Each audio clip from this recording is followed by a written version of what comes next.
Girls. So I know it's been a while since I have posted a video on here, and I have been getting a lot of subscribers and a lot of messages. So I just wanted to get on here and make another video to help you guys out, because clearly there are a lot of people starting their journey with OnlyFans, and I know that you guys probably have a lot of questions on getting started. In this video, I'm going to talk to you guys about pricing. Pricing was something that was kind of hard for me to figure out at first. I started off making my prices way too high, and I had a friend who was helping me start my page. She already had a page where she was making, like, on average, I'd say between $900 to $1,100 a month.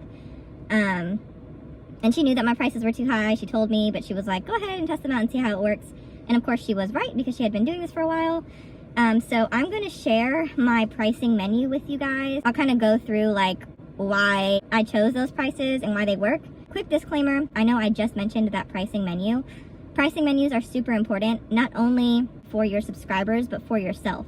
So you want to stay consistent with your prices. That way you can kind of take a mental note of what's working and what's not working. So let's say for 5 subscribers, you offer a 1-minute video of your feet for $10, and you sell all of those videos. So you've made $50 from, you know, selling some foot video for $10. And then you raise your prices to $15, but only 2 out of those 5 subscribers decide to purchase that content.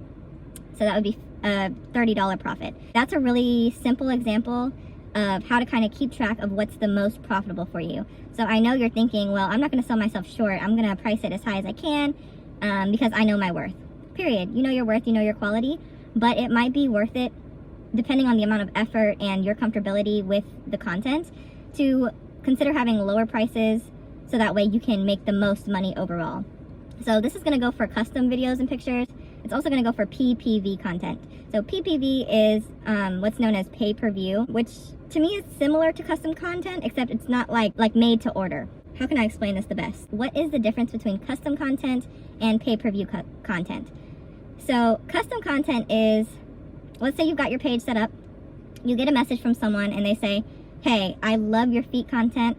I want to see a picture of your feet in Birkenstocks. This is an example of a custom request that I had. It was easy. I already had Birkenstocks, so I didn't have to charge them for the shoe. Although if you don't have the materials, you can always charge them for the materials as well. And so that's an example of something custom. So I took that custom content, and because it was specific and I didn't really think it was super popular, I charged that guy for 5 pictures. I charged him $10. That's because I consider the Birkenstocks a prop. Anytime I have to use a costume or a prop in my videos or pictures, I always charge extra because I can. So that's custom content. Now I turned that custom content into pay-per-view content, and this is something that I almost always do. So I sent that guy the pictures for $10, and then I created a mass message which went out to all of my subscribers, and I offered those exact same pictures to them in a direct message for $5. They could choose to open it or not. Because they didn't ask for that content, of course I'm not going to charge them the same amount that I charged the guy who asked for the content, because they're less likely to buy it. So if I throw it at them for $5, they're more likely to buy those pictures. And in the message, when I sent the pictures, which of course you had to, they have to pay to open the pictures, I also sent a message that kind of told them what the content was about. So here are some pictures of my feet in Birkenstocks. I was walking around in them all day. I hope you love these pictures, and some heart emoji. For me, that has been the most successful way to get the most bang for my buck when creating content. So I make the custom content for that person. I take that custom content, turn it into pay-per-view, and then I make the most money that I can off of the content. Now, what you charge is going to be totally up to you. There's no like science or whatever. And over time, don't be afraid to experiment with your pricing to see what works best for you. Just because it works for me does not necessarily mean that it will work for you. Don't be afraid to switch things up if you're not making as much money as you want to. Try raising your prices, try lowering your prices, etc., etc. I made a pricing menu. I used to send the menu out to my subscribers like as my first welcome message. You can create like an automated message in OnlyFans that you can send out to people. I used to do that. I don't do that anymore. I only send a menu if they ask for it, because in my experience with my page, people want to feel less like they're buying my content as if it were a product, and more like they're just having a conversation with me and hanging out with me and seeing an intimate part of my life. So, well, of course I do keep things professional. I have just found that immediately sending out a tip menu sends a message to my subscribers that like my body is just a menu for them to order off of, and that's not really psychologically what I want them to think. I want them to feel connected to me, that way they feel obligated to stay. So that's just my experience. Of course, that doesn't mean that you can't do it. I know a lot of girls who have OnlyFans pages and also have YouTube channels suggest that you send out the tip menu to begin with. So it must be working for them, and if you think it'll work for you, you can try that as well. I have the tip menu for people who ask and for myself. So if I'm creating content, I can go back to that tip menu and I can hold myself accountable, because I wouldn't want to have someone, let's say they order 5 feet pics in March and then they order 5 feet pics in May. I forgot how much I charge them, and then I charge them more or I charge them less, and then they're upset because the price has changed or whatever. Of course, your prices are always subject to change, but for me, the menu just helps me to remember exactly how much I want to charge. And of course, you can always edit the menu. I just edited the menu to make it a little bit more aesthetically pleasing. I'm gonna input the menu up here on the screen. I'll do a screenshot, and then I'll kind of talk you through the prices that are on there and why they're there. Here's the reason for the prices that are on this menu. Videos are always going to cost more than pictures for me. Anything that requires more nudity, costumes, which are going to cost extra money if you don't have them already, toys or any sort of props like that, it's always going to cost more than just my body. Topless is obviously less expensive than full nude. Anything with fetishes is going to have an extra cost, and you'll notice I didn't specify what that cost is, and that's because you never know what to expect with your subscribers. Honestly, I did not even know how many fetishes existed before I started my page. There are a lot of different strange interests that people have, and everyone, you know, is entitled to their own interests, but you are also entitled to say no, and you're also entitled to tax out of this world for any interest that you're not totally comfortable with. Now, don't be afraid to say no.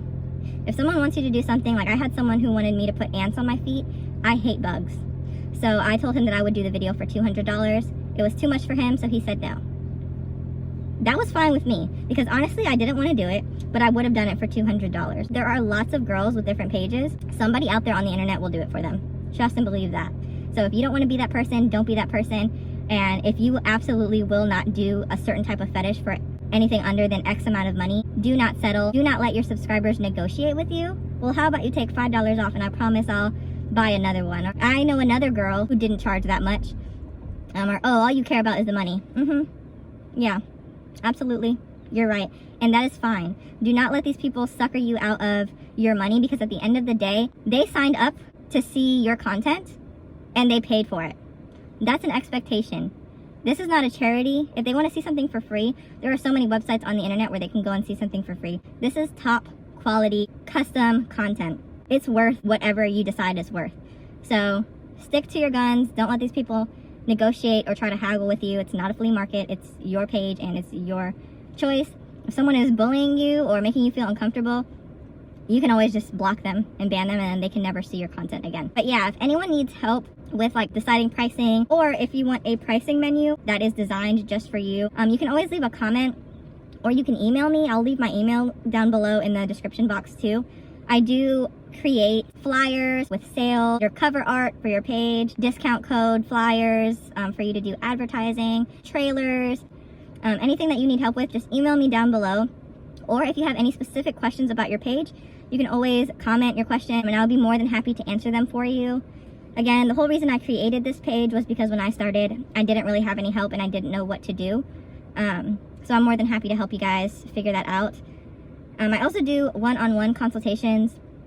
So if you just have a lot of questions and you don't even know where to start and you just want to talk to somebody, I will sit down and talk with you and help you kind of figure out and organize your page. I am actually going to be making a video with some tips on how to keep yourself safe when you are making an OnlyFans account. I know we've all heard a lot of scary stories about girls being followed and all types of things. Men are crazy. So it's very, very important that you keep yourself safe. Any questions that you've got, drop them in the comments. Make sure that you like this video if you found it helpful. And you can also subscribe to my channel if you want to see more content relating to spicy accounting. And thanks so much for coming back. See you later.